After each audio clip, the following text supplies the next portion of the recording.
Boa noite, irmãos. Boa noite a todos. Deus abençoe a todos. Um culto é sempre um culto prestado a Deus. Nós temos hábitos, de falar culto disso, culto daquilo, mas um culto, ele é sempre um culto prestado a Deus. Então eu vou pedir licença para os irmãos para fazer uma pequena abertura e após essa abertura iniciarmos o culto, tá bom? Neste momento que eu vou fazer esta pequena abertura, eu quero agradecer aos irmãos, todos que estão presentes, todos que se empenharam por estarem aqui conosco hoje. Agradecer o pastor Elienay e sua esposa Maralice, que estão aqui conosco. Muito obrigado a todos aqueles que nos visitam, muito obrigado.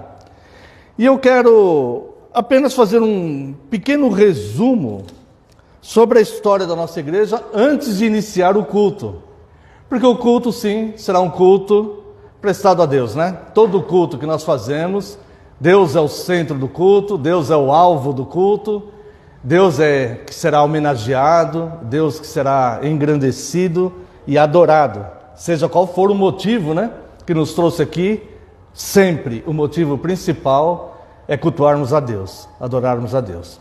Mas estamos felizes e queremos compartilhar com os irmãos nesta noite, porque nós completamos 15 anos de história desta igreja. E eu quero apenas comentar com os amados irmãos que esta igreja, pela graça de Deus, está completando 15 anos de atividade. Em meio a muitas lutas, Deus nos manteve e podemos dizer, até aqui nos ajudou o Senhor. Fomos alcançados pela graça de Cristo, que tem nos conduzido no caminho do amor fraterno, do serviço piedoso e da fidelidade à Escritura, anunciando a salvação dos penitentes e a obediência, e também anunciando a iminente condenação dos ímpios, porque esta é a pregação do Evangelho. Nós começamos 3 anos antes da organização da igreja, com um grupo de estudos que ministrávamos na casa de um casal, na rua 9 de Julho, aqui no centro de Indaiatuba. E após 3 anos, a igreja, então, ela foi oficialmente organizada, precisamente no dia 12 de agosto de 2007. Durante esses 15 anos de organização, realizamos dezenas de batismos, 3 casamentos, uma boda de pérola. Perdemos alguns membros que amávamos e amamos ainda. Outros, o Senhor Deus, na sua soberania, levou. Perdemos líderes que contribuíam com o trabalho. Cremos que aqueles que o Senhor Deus, em sua soberania, levou, os levou salvos, porque eles demonstravam vocação próprias, particulares, peculiares dos eleitos de Deus. Irmãos preciosos mudaram de cidade e hoje congregam em outras igrejas. Muitas pessoas, ao longo deste tempo, abraçaram a fé em Cristo através desse trabalho. E é por isso que nós estamos felizes de chegar em 15 anos e agradecer a Deus por isso. Infelizmente, é verdade que algumas pessoas também retroagiram, mas nós temos a firmeza da consciência de saber que elas foram instruídas na santa palavra de Deus. E temos a esperança que um dia essa palavra que nelas foi enxertada possa vir a produzir frutos. É também verdade que outras pessoas que estavam afastadas de comunhão de suas igrejas de origem se reconciliaram com Cristo e algumas voltaram para essas igrejas. Isso também nos deixou felizes ao longo desses 15 anos. No decorrer desse tempo, nós fomos abraçados e acolhidos pelos irmãos da Confederação das Igrejas Reformadas do Brasil, e isso tem contribuído muito com o nosso trabalho, nos trouxe um alento, porque entendemos isso como uma providência de Deus, porque estávamos nos sentindo, enquanto igreja, enquanto corpo de Cristo, isolados, por uma questão de consciência, né? Nos sentíamos meio que isolados, fora do corpo. E quando o Senhor Deus nos conduziu a nos aproximarmos da confederação, isso fez uma diferença na nossa igreja e merece aqui uma ressalva. Então, amados irmãos, nós queremos dizer que a vocação dessa igreja é amor, serviço e fidelidade. E se nós conseguimos isso durante esses 15 anos, foi porque Deus assim concedeu. Porque em muitos momentos nós fraquejamos, em muitos momentos nós pensamos até em parar com o trabalho. Choramos muito e nem sempre nós tivemos forças, mas vínhamos e fazíamos, às vezes um estudo para uma pessoa, às vezes para 2 pessoas, né? E nesse período, o Senhor Deus nos manteve. E só por Ele nós chegamos nesses 15 anos. E esse é o motivo que nós queremos agradecer a Deus e compartilhar com os irmãos, é a fidelidade de Deus. A convicção que Deus não precisa de grandes estruturas, nem de pessoas muito preparadas, embora seja importante grandes estruturas e nos prepararmos sempre, cada vez mais, é algo que devemos fazer. Mas Deus não depende de nada disso. Deus não depende de uma receita financeira. Nossa igreja nunca teve uma receita financeira alta. Deus não depende desses elementos, irmãos. Deus simplesmente é Senhor sobre todas as coisas. E é isso o motivo da nossa gratidão hoje, que queremos compartilhar com os irmãos. Infelizmente marcamos uma data que tem outros 2 eventos na cidade, né? Mas estamos felizes com todos os que aqui estão. Então, a partir de agora, irmãos, eu declaro aberto o nosso culto, e os irmãos entendendo um pouco melhor a nossa história, embora um breve resumo, possam, esse é o meu desejo, que adorem a Deus, de fato, em espírito e em verdade, com gratidão no coração. Porque assim como Deus tem sido fiel com esta igreja, Deus é fiel com todos aqueles que confiam nele. Tá bom? Então confiemos no Senhor, Criador dos céus e da terra. Declaro aberto este culto. Convido a amada congregação que se coloque em pé. Vamos ao voto da nossa fé. Amada igreja do Senhor Jesus Cristo, onde está o nosso socorro? O nosso socorro está em o nome do Senhor, Criador dos céus e da terra. Graças a vós outros e paz da parte de Deus, nosso Pai, e do Senhor Jesus Cristo. Vamos buscar ao nosso Deus numa oração de invocação. Oremos. Pai Santo, excelso, precioso, Deus sublime, Senhor dos senhores, Deus que reina soberano sobre seres visíveis e invisíveis, Deus que conduz a história, Senhor que é gracioso, é justo, é bom, é reto, Deus benigno, Pai das luzes, Senhor Criador dos céus e da terra. Neste momento, Deus, trazemos corações gratos, Deus, porque somos testemunhas do seu agir, ó Deus. Somos testemunhas da fidelidade da sua palavra. Quando o Senhor diz que nas nossas angústias o Senhor estaria conosco. Quando o Senhor disse na sua santa palavra, assim nos revelou, que muitas seriam as nossas aflições, mas o Senhor nos livraria de todas. E nós queremos agradecer ao Senhor, ó Deus, pela sua fidelidade, porque sentimos como uma rocha firme sob nossos pés, que nós podemos, Senhor, caminhar em segurança, confiando no Senhor, que não importa o quanto os tempos mudem, não importa se pessoas nos abandonam, se pessoas nos satirizam, nada disso importa, Deus, se o Senhor estiver à frente nos conduzindo. E por isso nós te agradecemos, Deus, porque nós somos falhos, pequenos, nós não sabemos o caminho, nós precisamos da sua direção. Nós precisamos, Deus, que o Senhor nos abrace, que o Senhor nos tome pelas mãos muitas vezes, que a sua voz por trás de nós venha dizer, este é o caminho, seguir por ele.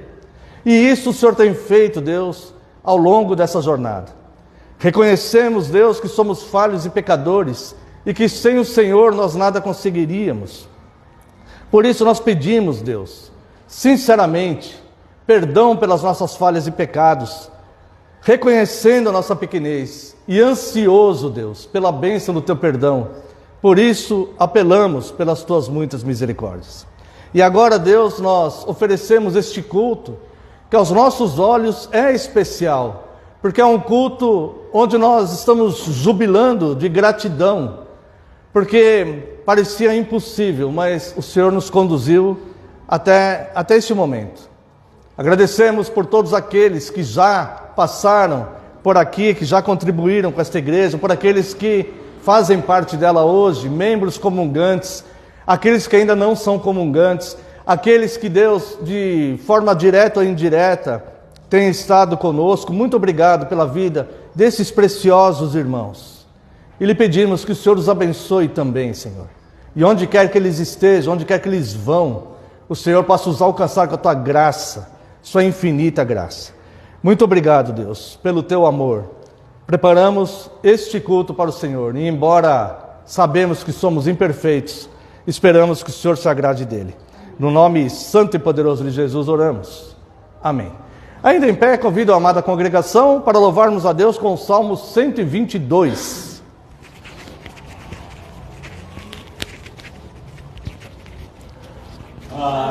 Alegrei-me quando me disseram, vamos à casa de Deus.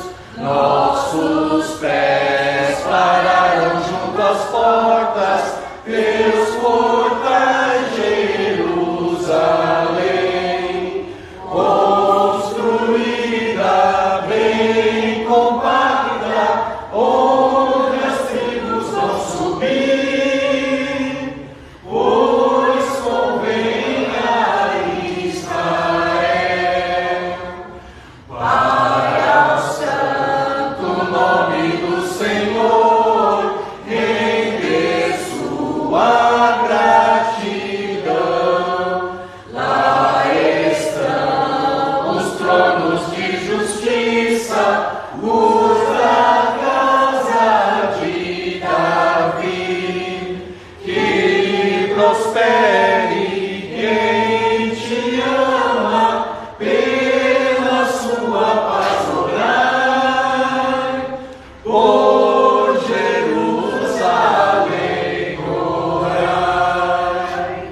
Ele paz entre os seus muros, nos palácios ricos bens, por amor dos meus irmãos, por amor de amigos meus.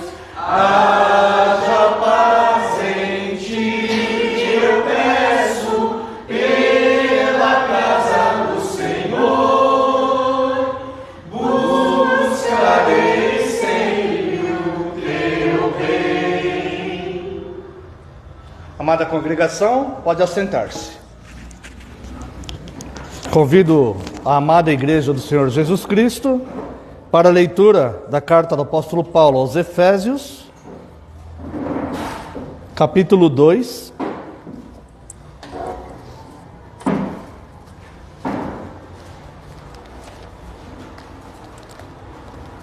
Leremos a partir do verso 11.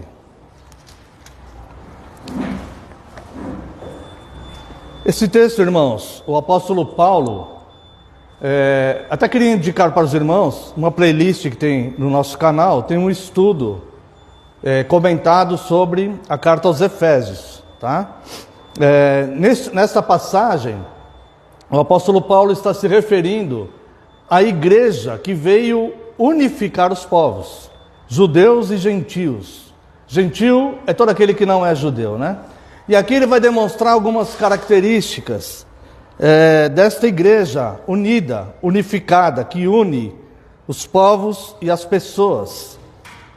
Verso 11: portanto, lembrai-vos de que outrora vós, gentios na carne, chamados incircuncisão, por aqueles que se intitulam circuncisos na carne, por mãos humanas. Naquele tempo, estáveis sem Cristo, separados da comunidade de Israel, e estranhos às alianças da promessa, não tendo esperança e sem Deus no mundo. Mas agora, em Cristo Jesus, vós que antes estáveis longe, fostes aproximados pelo sangue de Cristo. Porque Ele é a nossa paz, o qual de ambos fez um, e tendo derribado a parede da separação que estava no meio, a inimizade, aboliu na sua carne a lei dos mandamentos na forma de ordenanças, para que dos dois criasse em si mesmo um novo homem, fazendo a paz. E reconciliasse ambos em um só corpo com Deus, por intermédio da cruz, destruindo por ela a inimizade. E vindo, evangelizou paz a vós outros que estáveis longe, e paz também aos que estavam perto. Porque por ele ambos temos acesso ao Pai em um Espírito. Assim, já não sois estrangeiros e peregrinos, mas concidadãos dos santos, e sois da família de Deus, edificados sobre o fundamento dos apóstolos e profetas, sendo Ele mesmo, Cristo Jesus, a pedra angular, no qual todo edifício bem ajustado cresce para santuário dedicado ao Senhor, no qual também vós, juntamente, estáis sendo edificados para a habitação de Deus no Espírito. É só até aqui. Eu não vou pregar, mas só quero chamar a atenção para alguns detalhes importantes na vida da igreja. Eu quero dizer que, assim como o apóstolo Paulo fala aqui no verso 12, que nós estávamos separados da comunidade de Israel e éramos estranhos às alianças da promessa e não tínhamos esperança e andávamos sem Deus no mundo. Assim muitos de nós se encontravam, até serem alcançados pela graça redentora de Cristo. Eu quero dizer também que isso não é uma obra humana. Foi Cristo, foi pelo sangue de Cristo que nós fomos reconciliados. Foi Cristo que nos alcançou pela sua graça. Foi Cristo que nos concedeu a paz que nós sentimos hoje. Paz a ponto de nos manter inabaláveis, tristes muitas vezes, desanimados muitas vezes, preocupados outras tantas vezes, mas fundamentados numa rocha, como diz o Salmo 40, Ele tirou os nossos pés de um charco de lama, que era a forma que nós vivíamos, de insegurança em insegurança, de projetos em projetos, de frustrações em frustrações, e firmou os nossos pés sobre uma rocha firme. Assim Ele fez conosco, assim Ele fez com cada um de nós, que forma o corpo de Cristo. Somos membros uns dos outros. Se hoje há uma igreja aqui, que há 15 anos vem pregando essa mensagem, e pessoas estão aderidas ao corpo de Cristo através dessa mensagem, é porque Cristo uniu cada uma dessas pessoas no seu próprio corpo, e assim somos membros uns dos outros. Eu quero te convidar, se você já faz parte da Santa Igreja de Cristo, a continuar, a seguir em frente, sem se importar com mais nada pelo caminho, a não ser a sua fidelidade e obediência a Deus, amando o próximo, amando a Deus acima de todas as coisas. E se você não faz parte de uma igreja de Cristo, eu venho te convidar para essa reconciliação, que o apóstolo Paulo diz que ele nos tornou ministros da reconciliação pelo sangue de Cristo na cruz. Eu quero convidar você a se reconciliar com Cristo, que é o nosso Criador, para que você também possa usufruir dessa paz inabalável, dessa confiança que nos faz caminhar seguros pelo mundo. Olhando quantos de nós no passado caminharam seguros, sem se importando com épocas ou tempos, porque isso é da autoridade exclusiva de Deus. A nós nos compete obedecê-lo e descansar nele. Eu quero ainda, para finalizar essa pequena parte, ler com os irmãos o Salmo 146. É um salmo pequeno.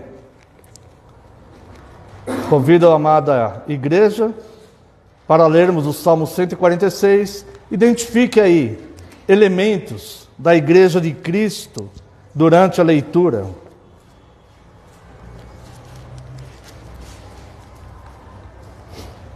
Aleluia! Louva, ó minha alma, ao Senhor. Louvarei ao Senhor durante a minha vida. Cantarei louvores ao meu Deus enquanto eu viver. Não confieis em príncipes, nem nos filhos dos homens, em quem não há salvação. Sai-lhes o espírito, e eles tornam ao pó. Nesse mesmo dia perecem todos os seus desígnios. Bem-aventurado, ou seja, mais do que feliz. Bem-aventurado aquele que tem o Deus de Jacó por seu auxílio, cuja esperança está no Senhor seu Deus, que fez os céus e a terra, o mar, o que neles há, e mantém para sempre a sua fidelidade, que faz justiça aos oprimidos e dá pão aos que têm fome. O Senhor liberta os encarcerados, o Senhor abre os olhos aos cegos, o Senhor levanta os abatidos, o Senhor ama os justos, o Senhor guarda o peregrino, ampara o órfão e a viúva, porém transtorna o caminho dos ímpios. O Senhor reina para sempre, o teu Deus, ó Sião, reina de geração em geração. Aleluia. Antes de convidar o amado pastor Elienay, que nos trará a mensagem dessa noite, convido a amada congregação que se coloque em pé. Louvaremos com o Salmo 146. Enquanto louva, medite nele.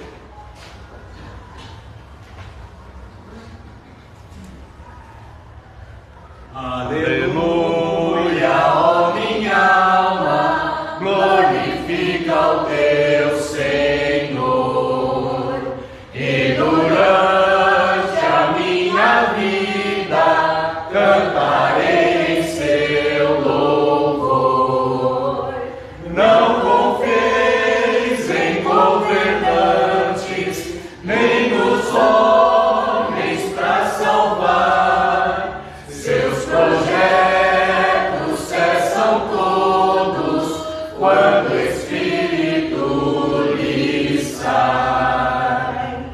Bem-aventurado aquele cujo Deus é o de Jacó, que recebe seu auxílio, esperando em Deus Javé.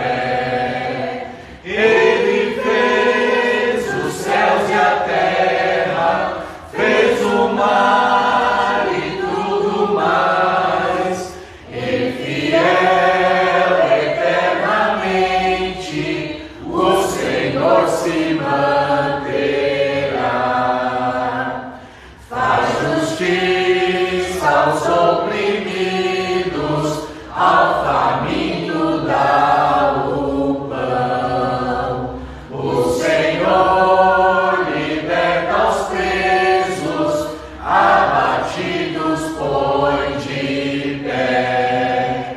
O Senhor ao justo ama, faz o cego enxergar. Sobre órfãos e viúvas, seu amparo ele dá. O Senhor ao forasteiro lhe concede proteção, mas dos ímpios no caminho o Senhor transtornará. Para sempre o Senhor reina, ó Sião, teu Deus é rei. De uma geração a outra, reina Deus, aleluia. Amada congregação pode assentar-se. Quero convidar o amado pastor Elienay, da Igreja Reformada de São Paulo, trabalho que está começando ali, né? O amado pastor tem a palavra.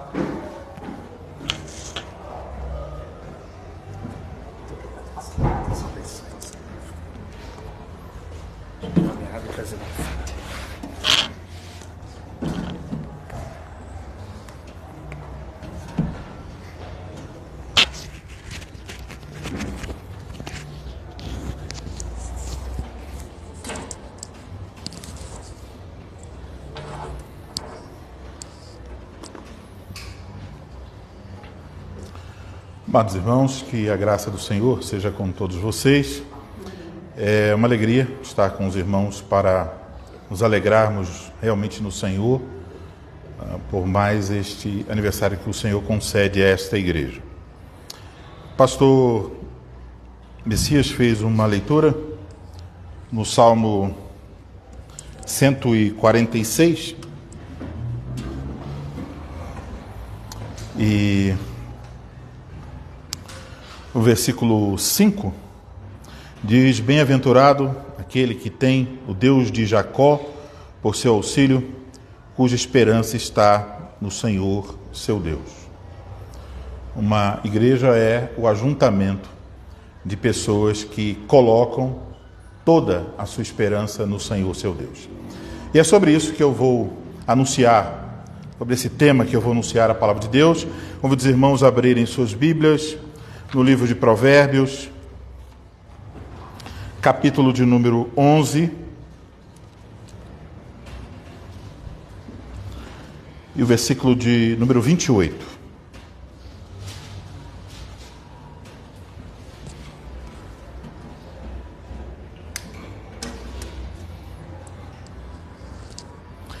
Provérbios 11, 28.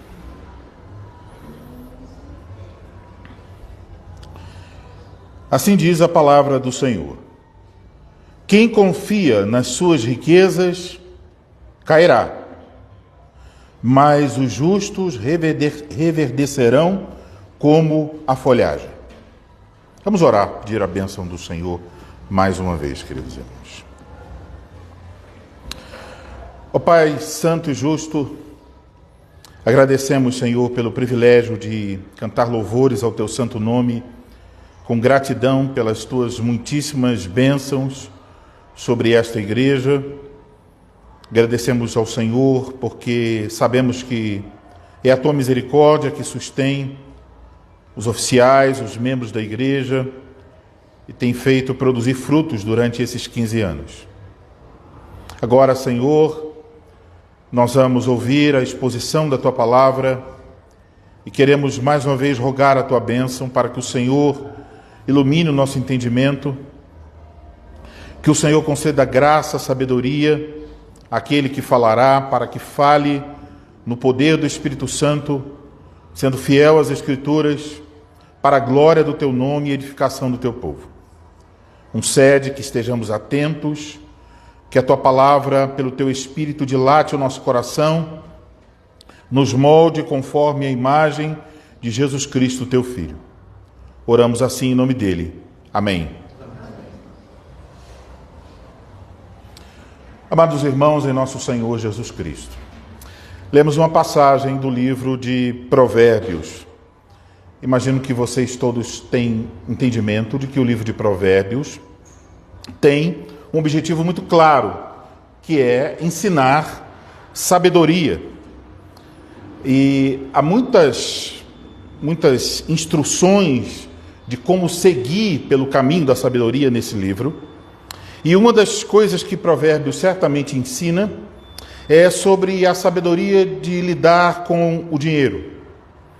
E ao ler Provérbios, nós somos instruídos sobre a necessidade de trabalho legítimo, de trabalho diligente, para obtermos riquezas e também somos, no mesmo livro, advertidos sobre alguns perigos com relação a esse assunto, como a ganância, como o uso indevido das riquezas e tantos outros problemas que podem surgir. Mas aqui em Provérbios 11, 28, nós somos advertidos sobre um perigo muito mais sutil, a saber, o perigo de confiar nas riquezas, de confiar nos bens, no dinheiro. E esse assunto deve, sem dúvida, nos interessar, se nós queremos ser sábios, precisamos entender essa questão, em especial porque na nossa cultura, em nossa época, há muitas e muitas mentiras a esse respeito. A ideia de que, por exemplo, o dinheiro oferece uma certa segurança, uma certa estabilidade para a vida, ela é repetida constantemente. Se você assiste um filme, se você vê uma série, se você assiste uma entrevista ou outro tipo de programa, também nas redes sociais, observamos o sucesso, a estabilidade financeira de outras pessoas.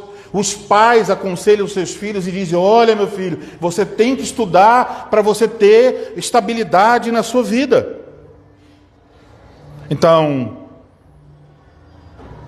parentes e amigos também oferecem conselhos sobre que profissão alguém deve escolher, visando obter estabilidade.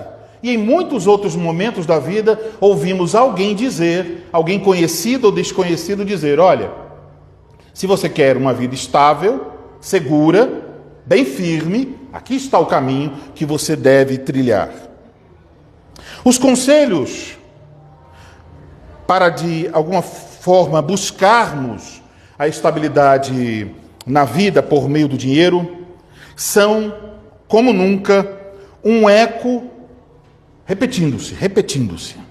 E essa repetição se dá de tal maneira que nós corremos um grande risco de adotarmos essa perspectiva de uma forma até idólatra em nosso coração e não percebermos esse mal.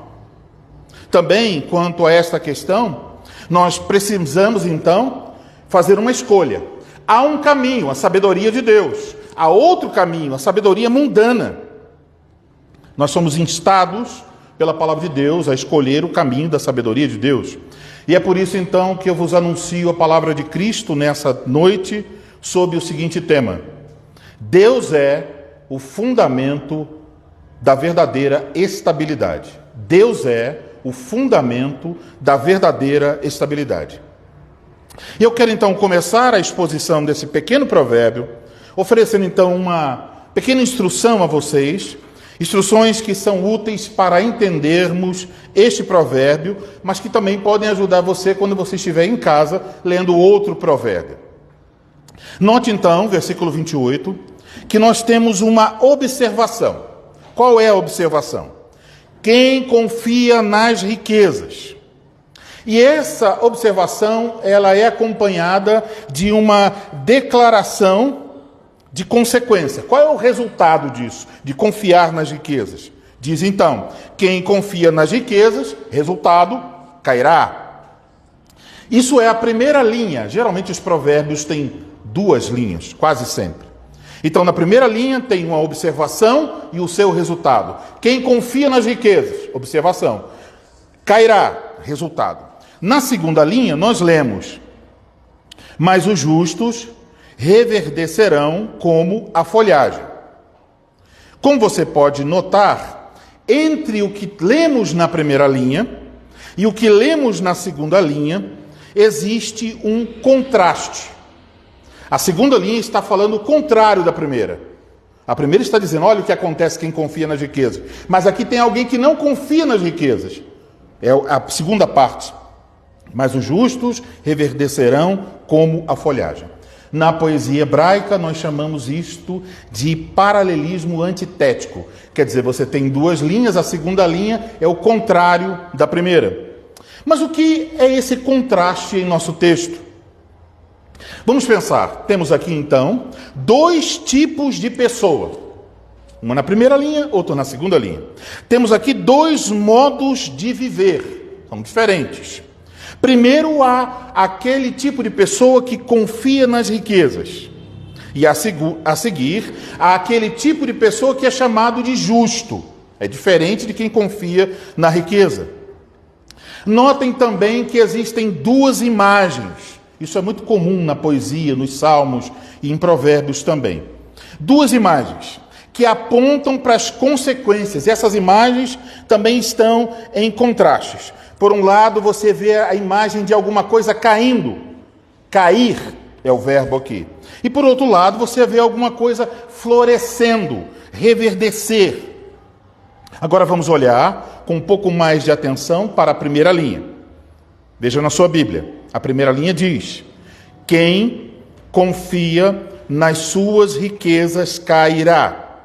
Temos então uma observação referente a uma situação negativa, ligada também a uma consequência negativa. Então o objetivo do provérbio é desencorajar esse caminho. Está dizendo, aqui é ruim, não entre por esse caminho. Está querendo dizer, não siga pelo caminho de colocar a sua confiança nas riquezas. E para nos desencorajar, mostra o resultado de fazer isso. Está nos dizendo, não seja tolo, insensato, colocando sua confiança nas riquezas. Aqui nós poderíamos nos perguntar, por que essa advertência necessária? Por que é preciso dizer isso? E isso é preciso dizer naquela época e hoje também, porque nós acreditamos, o ser humano acredita, que as riquezas de algum modo podem oferecer certa segurança para a vida, um certo tipo de estabilidade para a vida. Veja aí em sua Bíblia, Provérbios 10, 15. Como isso é uma coisa comum, Provérbios 10, 15 diz: os bens do rico são a sua cidade forte, o seu refúgio. A pobreza dos pobres é a sua ruína. Então o rico olha para as suas riquezas e diz: eu tenho uma cidade que tem muros, uma cidade fortificada, ou seja, com o meu dinheiro, com as minhas riquezas, eu estou seguro. Então, Provérbios 10, 15 aponta nessa direção. Então as riquezas são vistas como um tipo de castelo, no qual a pessoa diz, bom, eu estou aqui no meu castelo, estou segura. Agora veja que o texto usa o verbo cair, e esse verbo que aparece aqui na primeira linha pode nos ajudar a entender isso. Talvez você lendo pela primeira vez esse provérbio, quando talvez você fez alguma leitura no passado, e eu confesso que eu chegaria talvez à mesma conclusão. Eu olharia para o verbo cair, e com base no segundo verbo, reverdecer, eu pensaria nesse cair como cair de uma folha. Então, como uma folha cai, e aqui você tem alguma coisa florescendo. Seria a imagem mais óbvia aqui. Porém, a imagem aqui, o verbo cair aqui, ele não indica uma folha caindo, ele não indica uma planta murchando. O verbo utilizado aqui não é, então, relacionado a algum tipo de planta. É um verbo que tem relação com uma casa, com uma fortificação. Então, não está dizendo aqui como se fosse assim, olha, quem confia na riqueza é como uma folha seca que cai e morre, e o justo reverdece, e como a folhagem ele tem vida. Não é isso. São duas imagens. O verbo hebraico aqui é traduzido por cair, está relacionado com a imagem de uma casa caindo. Então, na primeira linha, é essa imagem da casa que tem um problema estrutural. O fundamento, o alicerce da casa tem um problema. Talvez alguém que olhasse essa casa por um tempo diria, veja, que casa boa, que muros altos, que fortificação. Mas em algum momento essa casa vem abaixo. Então a imagem é uma imagem de que alguém confiou em alguma coisa e agora isso acabou. É uma imagem de prejuízo, uma imagem de desgraça. Observe que não só é insensato confiar nas riquezas, mas a ideia de que, ao fazer isso, no final, você tem um prejuízo irreparável. você perde tudo que você investiu nesse tipo de investimento. É uma destruição fatal. É bom observarmos que a ideia aqui não se trata de possuir riquezas, mas de confiar nelas, que são coisas diferentes. Trata-se de usá-las ou desejar usá-las como alicerce para a sua vida, como estabilidade para a sua vida. É como se o dinheiro pudesse oferecer segurança. Num mundo instável, você está tranquilo porque você tem alguma coisa.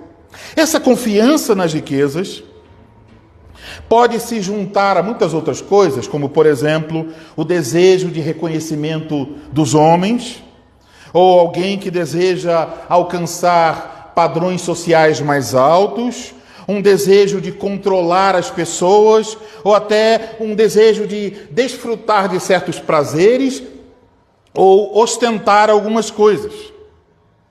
Mas, em geral, quando nós pensamos sobre isso que eu acabei de dizer, sobre controlar, sobre subir na vida, sobre ostentar e tudo mais, em geral nós vamos condenar esses objetivos, vamos dizer, esse desejo por reconhecimento, por poder, por prazeres, por ostentação, isso está fora, isso é contrário, os crentes dirão isso. No entanto, essa confiança nas riquezas pode estar presente na nossa vida de maneira muito mais dissimulada, disfarçada. Se esconde por trás de motivos nobres. Se alguém pergunta, nós diremos coisas boas e até seremos elogiados. Alguém pode dizer, não, eu estou buscando estabilidade porque eu estou cuidando da minha saúde. Eu estou buscando estabilidade porque eu quero o bem-estar dos meus filhos. Eu quero uma boa faculdade, uma boa escola. Eu quero um futuro brilhante para os meus filhos. Eu quero cuidar da educação dos meus filhos. Eu quero uma aposentadoria digna. E quando alguém diz isso, nós vamos dizer, rapaz, são coisas boas. Essa pessoa tem bons desejos. E a pessoa pode ser até uma pessoa econômica. E vou dizer mais. Pode ser uma pessoa bem simples, com pouco dinheiro. Porque não é a quantidade de dinheiro aqui. Ela pode ter pouco dinheiro e bons motivos para fazer o que ela está fazendo. Mas ainda assim, por trás dos bons motivos, por trás da vida simples, pode se esconder uma motivação que é uma influência invisível que circula a imaginação da pessoa. Ela pensar o seguinte, se eu conseguir um pouquinho mais de dinheiro, um pouquinho mais, se eu melhorar o meu salário um pouquinho mais, a minha vida vai se estabilizar. A pessoa então imagina sobre a vida estável, de estabilidade, ela pensa o seguinte, seria ideal ter um emprego que eu não pudesse ser despedido. Não é isso que as pessoas buscam? Seria bom ter um bom salário que sempre está aumentando. Rapaz, se eu puder conseguir um trabalho que não me mande embora, que tenha um bom salário e ainda um bom plano de saúde e no final um plano perfeito de aposentadoria, eis a estabilidade desejada. E por isso, no nosso país, vocês já devem ter percebido isso, é o que encoraja muitas pessoas, não todas, a buscarem cargos públicos. Porque elas pensam justamente o quê? Quase sempre quem busca o cargo público está dizendo, estou fazendo isso não porque eu sinto que eu sou vocacionado para fazer esse trabalho, mas porque esse caminho aqui gera estabilidade. Não vou ser mandado embora, não estou correndo risco, tem vantagens, o salário é mais ou menos, mas é estável. Em muitos casos, este é o objetivo a ser alcançado na vida. A pessoa estuda, a pessoa trabalha, ela se esforça e em tudo que ela está buscando vai nessa direção. Uma vida estabilizada. É assim? Por que é assim? Por um problema. Nós queremos ter o controle da nossa vida. E imaginamos que se nós nos esforçarmos bastante, se nós tivermos um bom emprego, um bom salário, um bom plano de saúde e aposentadoria, isso nos dará a chance de viver sobre um firme fundamento. Imaginamos que se nós tivermos dinheiro suficiente, nós, mesmo que não chegamos a ser ricos, mas se tivermos o suficiente para obter a estabilidade, nos contentamos com isso. Então alguém dirá, olha, se eu ficar doente, eu tenho plano de saúde, ou eu tenho dinheiro para pagar o exame e as consultas. Se eu tiver uma emergência, eu tenho dinheiro no banco para resolver isso. Se eu tiver algum problema na justiça, eu posso contratar um advogado. Essa ilusão logo aparece, por exemplo, quando surge dificuldade. Por exemplo, quando você fica doente e você tem que ir lá para a fila do SUS, você chora porque a sua vida não tem essa estabilidade. Você não tem dinheiro para o exame, você não tem plano de saúde. Você diz, poxa, ainda não alcancei uma vida com estabilidade. Então perceba, naquele momento difícil, eu imagino que todos experimentamos isso em algum momento, eu já várias vezes tive que lidar com isso, olhava e dizia, rapaz, não tenho o que eu preciso, não tenho condições de fazer, que triste, queria ter um salário melhor, uma condição melhor, mas não há.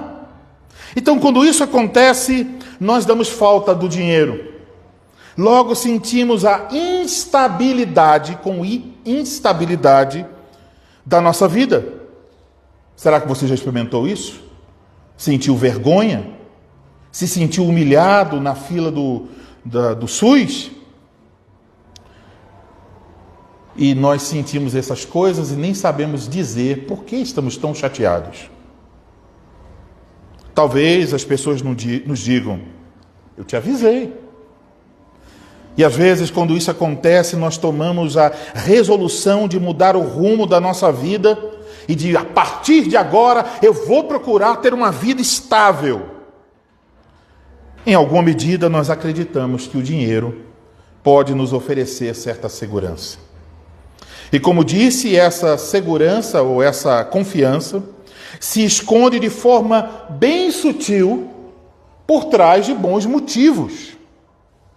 Mas, irmãos, colocar a confiança para o presente ou para o futuro em um bom salário, em economias, em investimentos, em um bom emprego, que tem estabilidade no governo, em um plano de saúde, em um plano de aposentadoria. Se a nossa confiança fica nisso, isso é um ídolo. É um modo injusto de viver. É o contrário de ser justo que o texto fala. É um tipo de incredulidade sutil, disfarçada. Meus irmãos, então nós não devemos nos esquecer daquilo que a palavra de Deus nos ensina, o Espírito Santo nos ensina, em 1 Timóteo capítulo 6, versículo 17. Veja, exorta aos ricos do presente século, para que não sejam orgulhosos, e agora, nem depositem a sua esperança na instabilidade das riquezas. Então veja, o mundo nos diz que podemos encontrar estabilidade nas riquezas, mas o Espírito Santo nos adverte sobre a instabilidade das riquezas. Aqui a tolice da sabedoria mundana, tão repetida na televisão, na rede social, pelos parentes, pelos amigos, que parece ser uma verdade. Aqui se revela que essa sabedoria mundana não tem valor, ela é desmascarada, porque nós, ao tentar encontrar estabilidade, estabilidade nas riquezas, estamos tentando encontrar estabilidade em algo instável. É como pisar na água e esperar que você vai conseguir andar sobre a água. As riquezas são passageiras. É, portanto, uma tolice nelas confiar.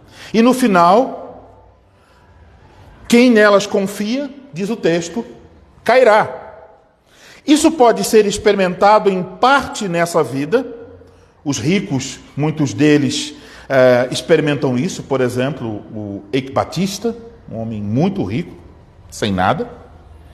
E também isso pode ser visto, por exemplo, nesse momento, quando nós olhamos para a guerra na Ucrânia. Muitas pessoas ricas e pobres lá têm perdido suas casas, seus bens, sua empresa, seu trabalho. E estão caindo não só os prédios, mas as vidas. Então, ao observar tudo isso, você considerou, por exemplo, quando você vê uma imagem de uma cidade devastada na Ucrânia, você já pensou para pensar, ali podia ser a sua casa, e você não ter mais nenhuma casa onde morar? A vida destruída poderia ser a sua vida. Para muitos só restou a roupa do corpo, a esposa e os filhos. Mas todo o resto caiu repentinamente. As guerras, as crises financeiras, as catástrofes naturais são sempre uma lembrança de que nós podemos ter alguma coisa agora e não ter amanhã. Portanto, ao pensar nessa primeira linha do provérbio, podemos imaginar um castelo construído sobre um monte. Você olha para o castelo em cima do monte e diz: rapaz, essa construção parece firme. Essa construção inspira segurança, estabilidade, valor. Essa construção parece digna de confiança. Parece ser um lugar para estabelecer a vida e viver com a família. Mas apesar das aparências, esse castelo foi construído sobre a terra, e com o tempo houve erosão por baixo do castelo, em seu fundamento. Então a terra cedeu, o monte caiu e com ele o castelo. A riqueza, o dinheiro pode parecer um castelo, que oferece segurança e estabilidade. Mas eu quero que você se lembre, é apenas uma casa no barranco, pode cair a qualquer momento. Não é capaz de suportar as tempestades da vida. Cedo ou tarde, quem confia nas riquezas certamente cairá. Alguns viverão nesse castelo por toda a vida, mas no juízo eles cairão. Outros morrem e logo percebem, o castelo não lhes serve de nada. O dinheiro não pode comprar a salvação eterna. Então, diante do que estamos observando, para efeito de clareza, eu preciso aqui salientar. Eu não estou aqui falando contra o trabalho em serviços públicos, não é esse o problema, ou contra o estudo, ou contra o aprimoramento profissional. Não estou falando contra a prática boa de economizar, de administrar bem suas finanças, de ter um fundo de reservas para emergência, de ter um plano de saúde, de preparar-se para a aposentadoria ou de fazer investimentos. O problema não é esse. O que estamos ouvindo diz respeito não às questões externas, mas à disposição do coração. Onde está a minha esperança? Em quem eu confio? Há uma confiança sutil no dinheiro e na segurança que ele pode supostamente oferecer. Então não é sobre ter ou não ter, mas sobre onde esperamos encontrar estabilidade. Qual é o fundamento da casa? Essa é a pergunta. Em quem nós confiamos? De quem esperamos para o presente e para o futuro? O que estamos vendo é que é uma grande tolice depositar a nossa confiança na instabilidade das riquezas. Mas então surge a pergunta: no que ou em quem eu devo fundamentar a minha vida? Como é que eu posso alcançar a verdadeira estabilidade? Já que essa não serve, onde eu posso alcançar a verdadeira estabilidade? Isso nos leva à segunda linha do provérbio, que entra em contraste com a primeira. Veja o que diz: mas os justos reverdecerão como a folhagem. Não diz, mas os que confiam, mas se refere aos justos.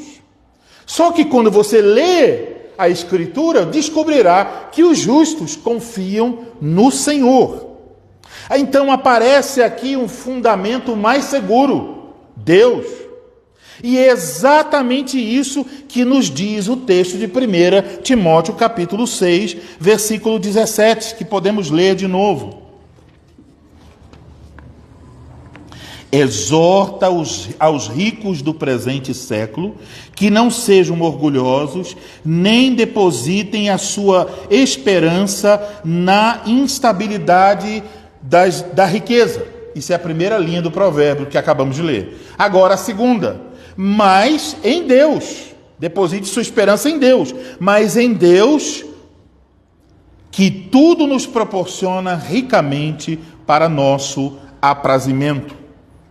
Observem que é a mesma voz e o mesmo ensino em 1 Timóteo 6,17 e Provérbios 11, 28. É o mesmo Espírito Santo falando lá e aqui.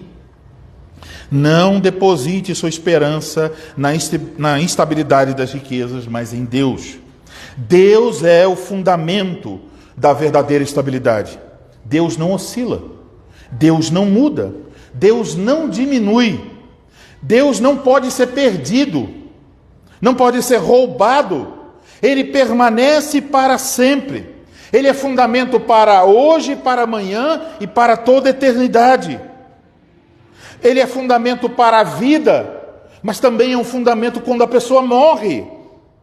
Ele é fundamento para a juventude, mas lá, quando a pessoa estiver velha, ele ainda é fundamento.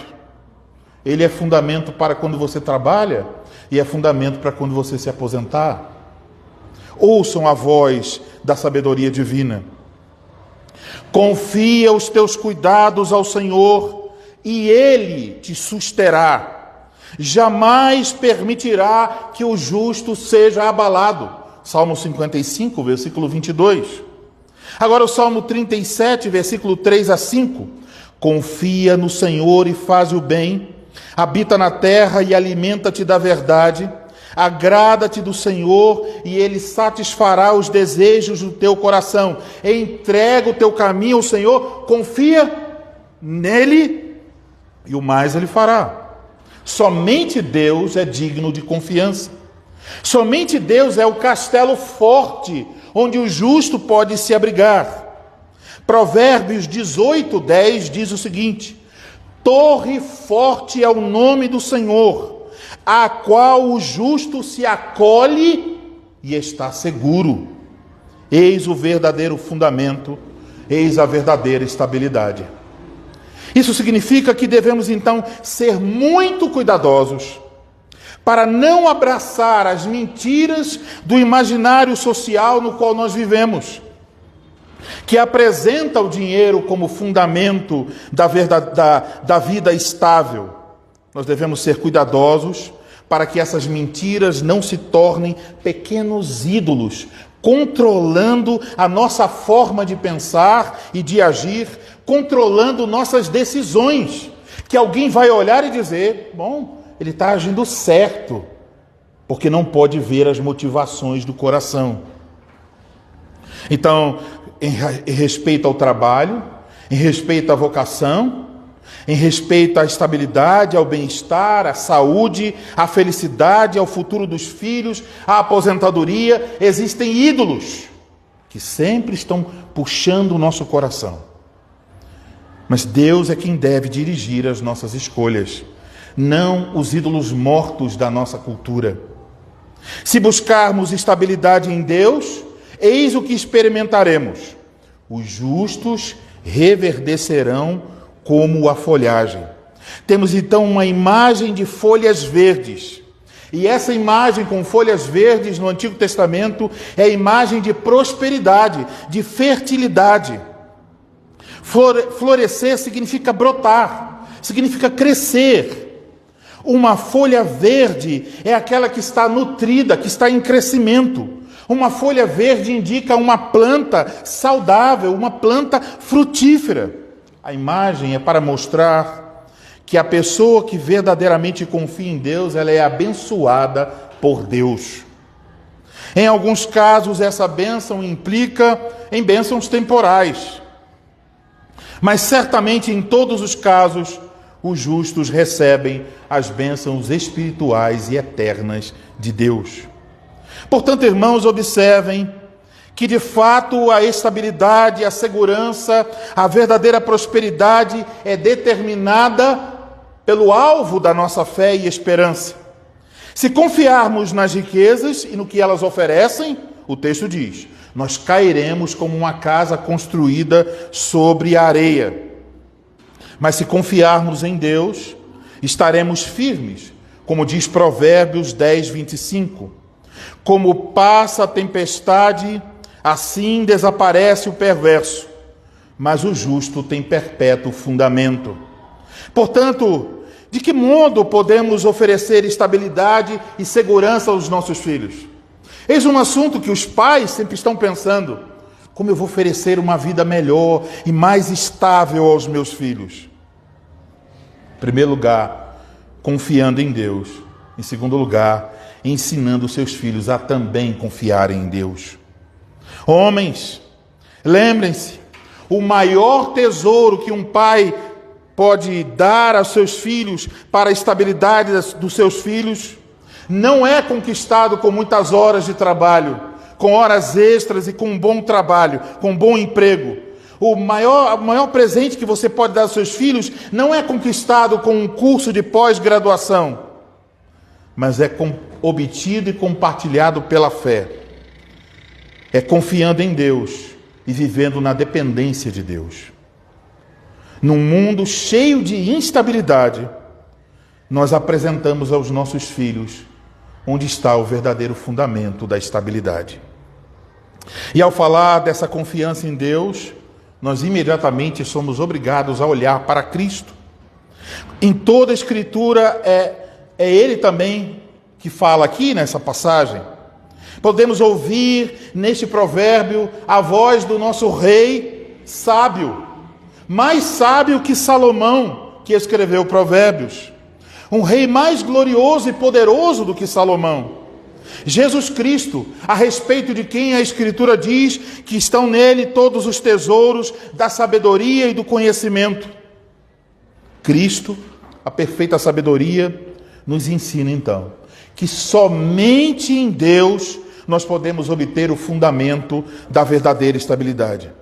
E pelo testemunho das Escrituras aprendemos que essa estabilidade, que os frutos dessa estabilidade só podem ser alcançados quando nós colocamos a nossa confiança em Cristo. Porque não é possível confiar em Deus sem Cristo. Precisamos de Cristo para confiar em Deus. E é somente por meio de Cristo que nós podemos nos achegar a Deus e confiar em Deus. É só em Cristo, a videira verdadeira, que nós podemos produzir frutos, ter folhas verdes e produzir muitos frutos. É somente quando a influência da vida de Cristo se manifesta na nossa vida que nós podemos florescer, confiando em Deus, podemos experimentar no presente e no futuro e por toda a eternidade o que significa ter uma vida estabilizada. A verdadeira estabilidade, então, não é meramente para esta vida. A verdadeira estabilidade é para esta vida e para a vida futura. E nas palavras do nosso Salvador, em sua oração sacerdotal em João 17, ele diz: e a vida eterna é esta, que te conheçam a ti, o único Deus verdadeiro, e a Jesus Cristo a quem enviaste. Irmãos, eis o fundamento da verdadeira estabilidade. Deus revelado na face de Jesus Cristo. Deixemos, portanto, os ídolos mortos da nossa cultura e vivamos em completa confiança e dependência de Deus por meio de Cristo Jesus. Em Cristo, nós encontramos a estabilidade e a verdadeira sabedoria. Amém. Vamos orar mais uma vez. Senhor Deus, obrigado, Senhor, pela Tua palavra. Obrigado porque percebemos que os ídolos da cultura, aquilo que os homens buscam com tanta força, com tanto interesse, com tanto ânimo. Eles abandonam tudo, eles deixam o lugar onde moram para ir para um lugar até onde não tem uma igreja fiel. Eles seguem caminhos de tolice, de fundamentar, de esperar o bem-estar, a felicidade através de uma vida estável financeiramente. Mas agora, Senhor, somos lembrados de que isso são ídolos mortos que não podem gerar estabilidade, mas que certamente cairão. E olhamos, Senhor, para a Tua palavra e vemos o quanto nós precisamos abrir mão desta confiança, dessa incredulidade no Senhor e confiança nos ídolos falsos. Ajuda-nos, Senhor, a confiar somente em Ti, a esperar somente do Senhor. Ajuda-nos a entender que a coisa mais importante é que nós confiemos em Ti e ensinemos isso aos nossos filhos. Ó Pai Santo, dai-nos que a nossa esperança se fundamente em Ti e vivamos nessa confiança, quando as coisas estiverem boas, mas também quando o aperto chegar. Porque mesmo se perdermos tudo, ainda estaremos estabilizados no Senhor. Glória ao Teu santo nome, Senhor, porque Tu és uma rocha que não pode ser movida, e quem em Ti confia está tão firme como os montes de Sião. Obrigado, Senhor, por essas promessas tão benditas da Tua palavra para nós. Em nome de Cristo, pedimos que o Senhor ajude para que esta igreja, que está completando 15 anos, que cada membro coloque cada vez mais a sua confiança somente no Senhor. E Tu sejas glorificado. Que as pessoas olhem e vejam, eles não estão seguindo os ídolos da cultura, mas estão confiando em Deus. Eles não estão esperando do trabalho ou do dinheiro, mas estão esperando do Senhor. Pedimos isso, que o Evangelho continue sendo pregado com fidelidade e que os corações abracem sempre a verdade, em nome de Cristo. Amém. Pastor Messias.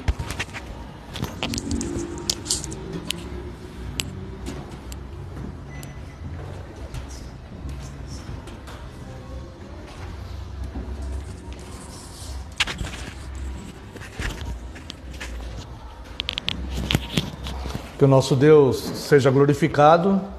Já estamos edificados espiritualmente e instruídos na santa palavra de Deus.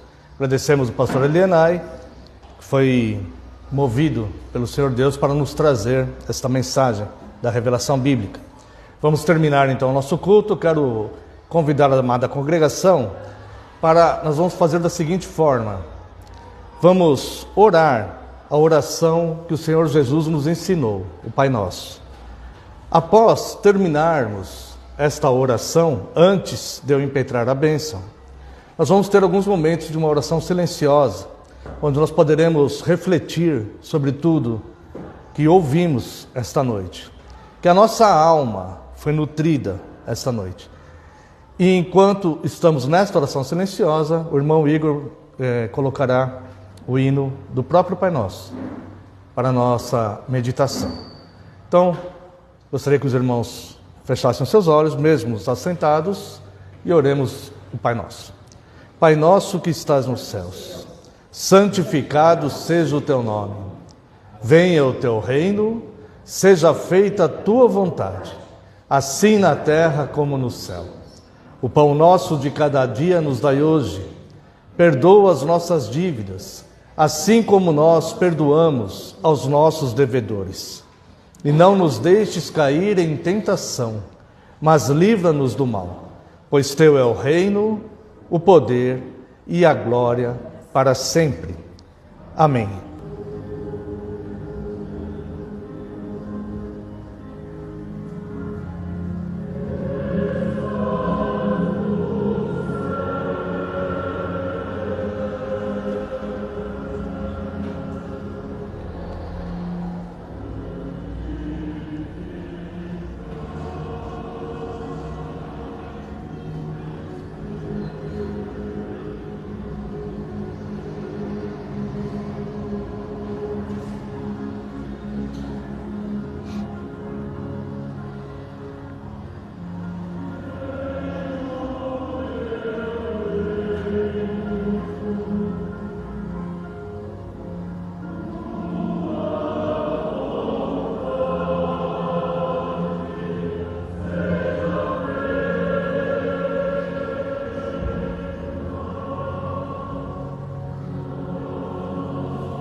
Recebam a bênção, irmãos, mesmo assentados. Que a graça do nosso Senhor Jesus Cristo, o amor do Deus Pai e a comunhão e as consolações do Espírito Santo seja sobre vós, agora e para todos sempre. Amém e amém. O culto está encerrado. Nós convidamos a todos, será servido um pequeno lanchinho, e convidamos